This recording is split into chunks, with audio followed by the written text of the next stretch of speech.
Why were the Germans afraid of hand-to-hand combat with Soviet soldiers? Memories of the Nazis. It was impossible to imagine that the Russians would fight us so fiercely. Their eyes half a meter away from me were terrifying. My first desire was to run. The Russians were more exhausted than we were. They seemed to have no strength left, but they were very skillful with cold weapons. It was as if they saw no obstacles in front of them. I realized that fighting the enemy one-on-one, they were avenging all their relatives and friends. During the close battle, nothing could be understood. The Russians ran at us like ghosts, stepping over the dead. Not only bayonets were used, but also sapper spades. They used them skillfully too. Luckily, I was only in hand-to-hand combat twice. By some miracle, I managed to survive this nightmare, and I was very surprised when I received a bronze badge for close combat from the German command. According to the rules, it was to be given for 15 days spent in hand-to-hand combat. Apparently, the regulations were revised. Hardly any of my compatriots would have survived 15 days of fierce fighting with the mad Russians. I still dream about those hand-to-hand battles, recalled soldier Hermann Schultz. When attacking the Soviet Union in June 1941,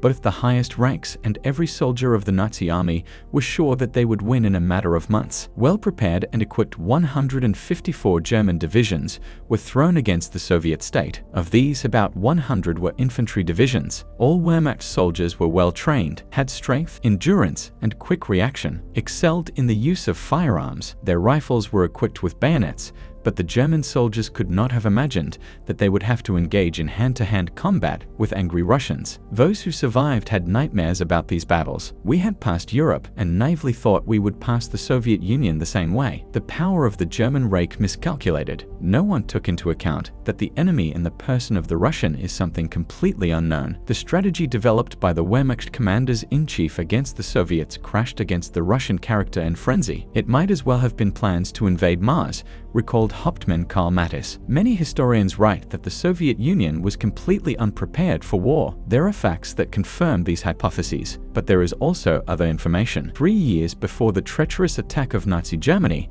in all army units were sent brochures with guidance how to act in hand-to-hand combat. Thanks to it, the Red Army soldiers were seriously trained to master combat skills with bayonet and grenade. Platoon commanders demanded strict discipline from their subordinates and paid great attention to physical training.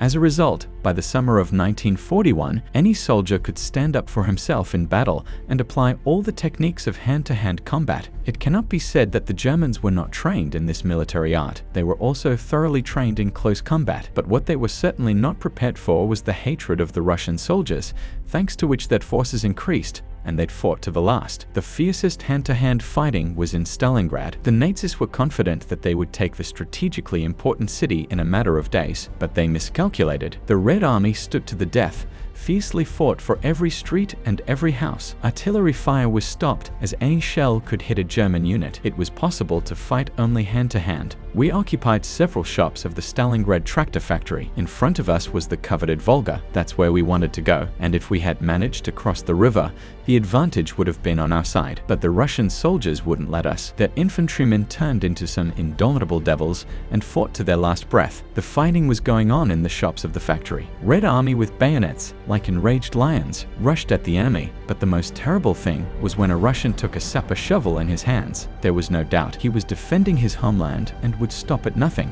I received replenishment to the company every day, but after 3 days of hand-to-hand fighting, everyone was killed. It went on like that for 2 weeks. I don't know if I could have survived. Only thanks to my wounding was I sent to the rear. Major Friedrich Simmel wrote in his memoirs. Major General Alexei Tarasov, author of a hand-to-hand combat manual, wrote, "The German army undeniably possessed colossal technical means and firepower. The soldiers of the Wehrmacht were well trained, but they were insanely afraid of our fighters, which forced them into close combat. Red Army soldiers in such duels won not only by skill, agility, good training, but also by fortitude. Our soldier defended his native land, children, wives, and mothers, and love for the fatherland gave him the strength to fight to the end." German prisoners of war who returned to Germany after the war ended whispered to their wives about the horrors they had endured. My Elsa tried to keep me away from the negative news on the radio or the violent scenes in the movie.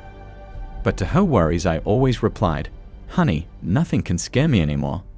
I've survived several hand-to-hand battles. I'm miraculously alive. I'm not afraid of anything," remembered Sergeant Klaas Delbruck. Analysis of military infantry battles shows that about 70% of them ended in hand-to-hand combat, and it was the Soviet fighters who took the initiative.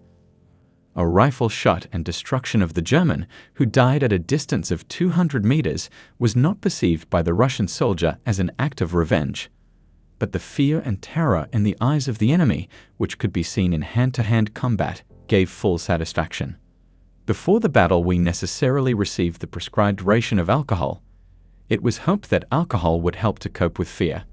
But when the Furies came at us with sharpened shovels, it was very difficult to survive. What they did with them? They smashed heads, sliced off body parts, dealt deadly blows. We had to admit that the strongest German army was fought by men with shovels and won. Why did we come to this land? We have to fight with beasts, recalled Sergeant Thomas Kaufman. In the early years of the war, Viktor Leonov, who headed the reconnaissance units of the Northern and Pacific fleets, derived the rules of hand-to-hand combat, which instantly spread across the entire front. They helped fighters perfect the martial art of approaching the enemy. 1. The unknown is always feared. Therefore, it is better to attack suddenly. 2. In any fight, on the ground or in the air, there are no equal opponents. There will come a moment when one gets cold feet. That's when it is necessary to understand when this break occurs and to press the opponent. 3. Everyone is afraid to die. In battle, the main thing is to overcome your fear, and in the enemy, on the contrary, to strengthen it. Fear demoralizes, and during your rapprochement, the most important thing is not to tremble and do not give in to fear and terror. Then victory will be on your side. 4. Go at the enemy with a smile. Such a mental attack the German will definitely not withstand. Leonov's postulates were accepted by the Red Army fighters with a hurrah. The Marines went to the rapprochement with the knights in powerful rows, in striped tunic, with bayonets drawn and with smiles.